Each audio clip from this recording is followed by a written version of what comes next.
C'est déjà la 5e édition en fait de ce guide DMLA destiné aux patients. Nous nous sommes rendus compte que les patients avaient les mêmes inquiétudes et posaient finalement les mêmes questions. Donc l'idée était de réunir dans un fascicule, je dirais facile à lire au total pour les patients et leur entourage, de résumer les principales questions et de donner nos réponses dans l'état actuel de ce que nous savons sur cette maladie qu'est la DMLA. Donc des questions sur l'origine de la maladie, des questions sur ses facteurs de risque, des questions sur ce que les patients peuvent changer pour essayer de modifier le cours de cette maladie, et puis bien sûr des réponses sur les traitements, la façon dont on les administre, les éventuels effets secondaires par exemple.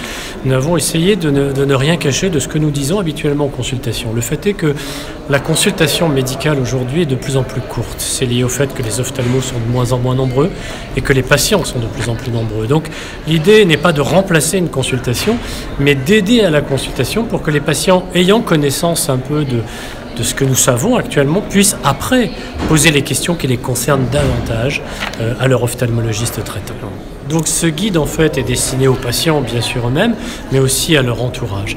Il faut comprendre qu'aujourd'hui les patients vont chercher une information. Ils vont chercher par exemple sur Internet, ils vont trouver parfois des informations très pertinentes, mais aussi parfois des informations farfelues ou peut-être même dangereuses pour l'évolution de leur maladie. Donc l'idée est un peu de remettre un peu les choses en place et de dire aux patients voilà où on en est dans cette maladie. On sait que cette maladie, on la traite différemment aujourd'hui qu'il y a 10 ans.